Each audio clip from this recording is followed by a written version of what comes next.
Hello and welcome back to Between the Hashes, everybody, your weekly college football primer.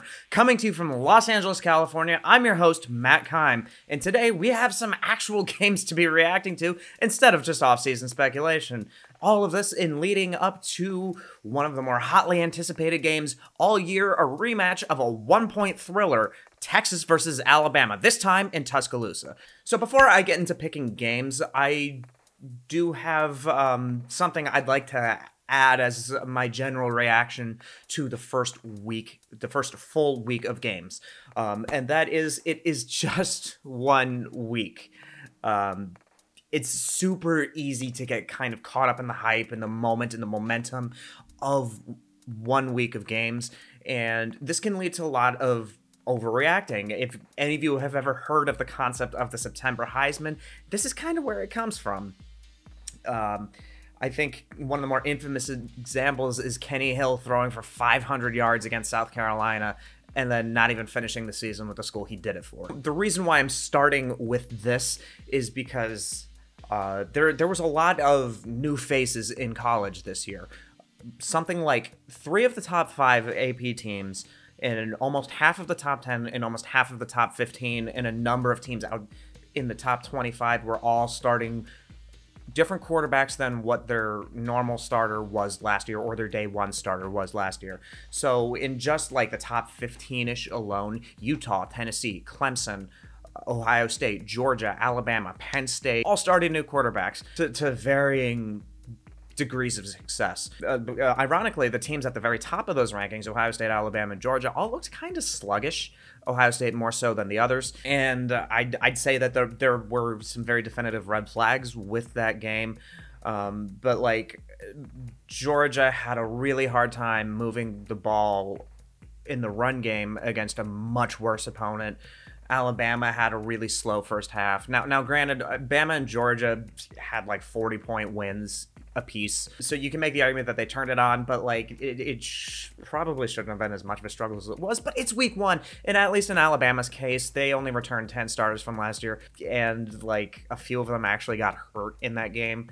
So there's just always going to be growing pains with this stuff, even for high-powered recruiting machines that they are. I'm introducing the idea of not overreacting because I want to talk about the biggest story that came out of week 1, Colorado's upset victory over TCU. If you guys watched the episode I did last week, you'll know that I actually highlighted that game in the lightning round. I picked TCU to win and cover, so I was dead wrong there. Hey, in my defense, I got the other 4 games right. So if you tailed me for picks, you would have had a good weekend. Colorado was one of the more fascinating teams coming out of the offseason to a lot of people, myself included, because nobody knew what they would be like. Shedeur Sanders was known to be a decent quarterback, but he was playing for a mid-tier FCS team. It was known that guys like Travis Hunter, just because of his recruiting pedigree, were the athletes they were, but nobody knew how well it would gel together as a cohesive team, especially because there's just so many question marks. And I gotta be honest, I still think there's a lot of question marks with this team, but the outlook does seem to be a bit brighter than everybody anticipated going in. With that game specifically, I think there's 2 ways to look at that game. One is Colorado's side, and then the other is TCU's side, qualifying and giving context to the Colorado side. So I'm going to start with the Buffalo. Shedeur Sanders threw for 510 yards and 4 touchdowns. The other big star of that game was Travis Hunter, who played 147 snaps, almost split right down the middle between offense and defense. He had 9 passes thrown at him, only gave up 3 catches. And one of those pass defenses was a spectacular interception where he intercepted the ball on somebody else's man out of a man coverage in the red zone, and it was one of the key defensive plays of that game. Colorado has some real athletes, and it looks, I think the big surprise for me and everybody else is that how cohesive they looked coming out to start the gate. Now the question is, can they handle this level of success going forward? There's 2 big questions I had with this team beyond just the cohesiveness. One would be, what happens when their depth gets tested? Well, they're already starting to deal with some defensive injuries, so how much can they keep it going? There are 70 new players on this team, almost none of whom were on the same teams together last year, outside of a handful that followed Sanders from Jackson State and maybe like the 10 guys who were on Colorado last year. How do they handle when adversity hits? And it will, it always does, no matter what team you play for. And how well do you handle it when your depth gets tested? So there's people talking about both Sanders and Travis Hunter as Heisman candidates, as top 10 draft picks. And Colorado, like, is Colorado a serious team in the Pac-12? For the latter point, probably not, just because this is probably the deepest this conference has ever been, which is a real shame, just given the way that the conference will not exist this time next year. More on that down the line. I'll definitely be talking about that in a different video. So how bright? So I think the real question now is, what is their ceiling? I don't know. It's really hard to quantify.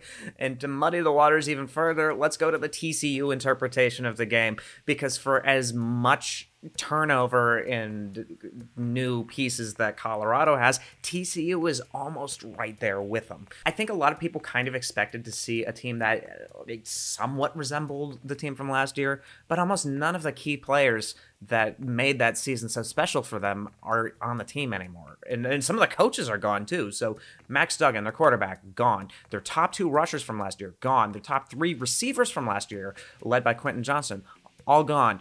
Most of their offensive line was gone. Garrett Riley, their offensive coordinator, left to take the same position over at Clemson. Their top pass rusher is gone. Like, it's TCU, for as much as Colorado's a new team, so is TCU.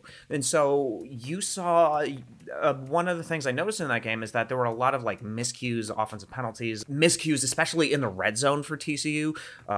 2 interceptions that came within like the 15-yard line, and then a missed field goal as well. And that's, and in fairness to one of the interceptions, the Travis Hunter play was a spectacular play, but it's also still part of an established pattern in that game of red zone misfires. My question is, how much of that game is TCU finding a new identity after losing everybody from last year versus Colorado surprising everybody out of the gate? You can also make the argument that, well, yes, TCU had to rebuild their team. Colorado didn't even have a team last year, comparatively speaking. So you can also make the argument that they're on the same playing field level. And so maybe Colorado's a little bit better than we thought, and TCU might take some time to get it figured out. So like I said, this game is kind of hard to contextualize with just one data point between the two teams. And then TCU is playing Nicholls State this week. So like, we're not even going to learn anything about them or retroactively this game. So it's like, we won't know too much until the end of the month, in my opinion. I definitely think it's a case of Colorado surpassing expectations, but just how far they can take it, at least this year, remains to be seen. Speaking of Colorado, lightning round. So the first game in the lightning round is an old rivalry, Big 12 of yesteryear, with Nebraska taking on Colorado. 2 new coaches and 1 old rivalry.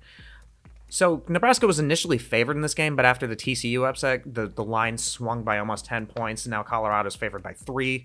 While I think Nebraska is a much better defense and much stronger on the lines of scrimmage than TCU was, after seeing some of the normal Nebraska finding ways to lose thing that they've been doing better than anybody else in college, I kind of have a hard time picking Nebraska in any significant game, so I'm going to go with Colorado. Take Colorado, take the points. Number 2, one of 2 ranked matchups this week. Ole Miss goes on the road to New Orleans and takes on AAC foe Tulane. I expect that this will be actually a really fun offensive game of football to watch. Currently, the line is Ole Miss -7. I like that line. I think Ole Miss wins. I think they cover, and I think it'll be a wildly entertaining game. Number 3, another rematch from last year. Texas A&M and Miami hold a grudge match in what was one of the uglier games last year. 2 programs that kind of went off in tailspins. There's once again hype around Texas A&M, not nearly as much as last year, but there is still hype around them. Miami currently isn't ranked. They're playing at home, but Texas A&M's favored by 4. This one's a hard game to predict just because these 2 programs are so unpredictable from year to year. I think I'm gonna take Miami to just pull out the win at home. Yeah, I think Miami wins and covers, and we'll have yet another roller coaster season with Texas A&M. Number 4, Iowa taking on Iowa State in Ames. And what I think is one of the more underrated early season games every year, Iowa versus Iowa State. The reason why I'm pointing this game out is that Iowa has Michigan's old quarterback, Cade McNamara, as their signal caller. And so the thing I'm curious to see is just how much of an impact Cade McNamara can have on that team, because Iowa had simultaneously like one of the worst and one of the offenses and one of the best defenses in the entire country last year. I want to see what this team's ceiling is with an even competent offense, and I think Cade McNamara should give them that. So I like Iowa to go on the road, win, and cover here. And that brings us to our headliner game of the week, Texas versus Alabama, rematch from a one-point thriller last year. Honestly, the game last year had everything. It had ref drama. It had backup quarterback heroics. It had after Quinn Ewers was lighting him up. He goes down. The backup quarterback comes in for Texas. He gets hurt and then still plays through the game. And then Texas is winning at the very end. And then Bryce Young had to pull a miracle out of his hat to win the game for Alabama on the road. Super dramatic game. One of the best games last year in terms of entertainment value. Except this time, the game's in Tuscaloosa. Can Texas go into Tuscaloosa and pull up the upset? So currently the line is Alabama by 7, which really isn't a surprise. They're at home. It's Nick Saban, and it's against the Texas program that, to be honest, has done less with more than anybody outside of maybe Miami, if you look at who they've put into the NFL. What I like doing for my headliner games is I like showing relevant key stats that might inform how that team might perform, like key stats from last year.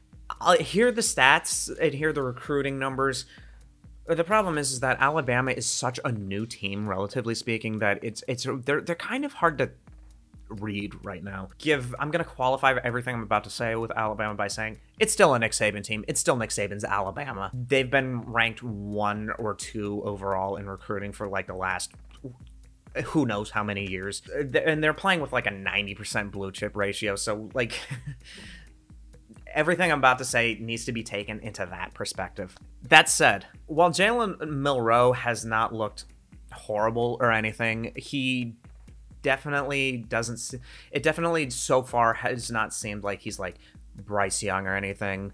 But it's also like, because the bar for Alabama quarterbacks, given that the last 4 quarterbacks to start for that program are all still starting in the NFL. Jalen Hurts, Tua, Mac Jones, Bryce Young. So there's it's like Ohio State, where there's an incredibly high bar set at that position right now. And so far Milroe has done more than enough to win games for Alabama. But it's been a little bit sluggish. He's a good athlete, so he can run, and he can definitely hit a deep ball. He hit like a 48-yard bomb the other day. He went 13 of 18 with 194 yards and 3 touchdowns, with like 10.8 yards per completion. But like all of last year, he went 31 of 53 for 297 yards and 5 touchdowns, which honestly could just be a single game stat line if you didn't know better. But he also threw 3 interceptions in that span. How much of that was just him coming into a relief situation he didn't expect to be in, and just relative inexperience, as opposed to a whole offseason of preparing to be the starter? And so the point being is that there's just a lot of question marks around him. So a lot of how this game is going to go will depend on him. And like I said, we just have like 1 or 2 weeks of real data on this guy. So it's hard to say this early on. One of the concerning signs for Alabama outside of that, the other major question that they have is 2 of their starters, including defensive back Malachi Moore, who was rated as one of their best defensive players and one of the SEC's best defensive players. He and fellow defensive back Jalen Key both went down with injuries last week, and Nick Saban's been kind of quiet as to their status going into the game. And of course, there's going to be a lot of coach speak gamesmanship with that. If those guys are either A, not there at all, or B, limited in some capacity, be it physical, or maybe they're on like a pitch count or something, I don't think that bodes well for Alabama. With just like a lot of their rebuilding is coming from their front 7 and they're from their offensive line. So it's like that stuff just takes time to gel.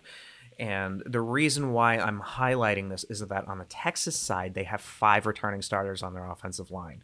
And while, yes, Texas had a hard time getting things going against Rice on the offensive line. I would be shocked if those struggles continue, to be completely honest. They're just too experienced and they're just too good. Let's look at the Texas side. Like I said, five returning starters on their offensive line and a number of really talented front seven players returning. Quinn Ewers, with a whole year of experience, is returning. Now, one of the concerns for Quinn Ewers is that throughout the course of the last season, it became apparent that he had some struggles hitting deep balls. And against Rice last week, he missed like all 4 throws he attempted that were 20 yards or longer. And so that might still be a question. So that versus shaky Alabama's secondary health-wise is a matchup I think might decide this game. Honestly, the way I pick this game is going to be kind of reputation narrative-based pick. Because a lot of the individual matchups, I think, in this game favor Texas. Front seven, I lean Texas. Quarterback, Quinn Ewers, I think Quinn Ewers is much better than Jalen Monroe, at least as of right now. Offensive line, I go Texas. Secondary, I lean Alabama if they're healthy, and I think it's kind of a push if they're not. The 2 big points in Alabama's favor are A, Nick Saban, and B, the game is in Tuscaloosa. Last year, Texas went 8-5, and 4 of those losses were to teams that were ranked at the time. They only had 1 win over a ranked opponent. For teams that finished the year ranked, they went 1-3. Average score of those games, like none of those games were blowouts. They were all like 1-possession games. But some of those games were really, really ugly, especially like a really bad late season home loss to TCU in which they didn't score a single offensive touchdown. In a game that many, myself included, thought would end TCU's run. The other big advantage is the coaching advantage, and while I don't think Steve Sarkisian's a bad coach, he's never won 10 games in a season. And so I think there's a lot of expectations that he will have to live up to. And I still think Texas can hit those expectations. I just think that Alabama is maybe not the team that's going to help them hit those expectations. But like Texas, while they're not top 2 in recruiting every single year, they're usually top 15 or top 10, or lately they've been top 5. They were 3rd this past year. And so Sarkisian has recruited them at a really high level. They have a 70% blue chip ratio, which is higher than the 50% hypothesis needed to win, required, apparently, according to the hypothesis, to win a title. So the talent is there. The experience is there. Can it all come together on the road? And for those of you that might listen to like Joel Klatt's show, he pointed out a stat that I think is actually relevant to this game, in that since 2019, only 3 top 5 teams have lost at home. It's only happened 3 times, and at least in terms of ranked matchups. And in 2 of those instances, the winner of those games went to the playoffs. Is Texas a playoff level team? I know there's hype around them, and I know people are picking them. It's just Texas is. If this were anybody else, if this were a neutral site game, I would pick Texas. I think most of the matchups favor them. I just don't know that they can do it in Tuscaloosa against the Alabama team. So here's how I'm going to go. I think Alabama wins a close game. I think the line being even a touchdown is a little too high. So I say Alabama wins, Texas covers. And that does it for week 2 of the 2023 season on Between the Hashes. Thanks for sticking around. And remember, give us a like, comment, subscribe on Ampire Media. That's Ampire. And remember, stick around for updates on the Washington Commanders with the John Keim Report. I know you don't come to me for information on them, but I really do think they beat the Cardinals this weekend. I mean, come on, the Cardinals are so obviously tanking. It's like it. I think they win this weekend. So remember, give us a like, comment, subscribe, and we'll see you next week.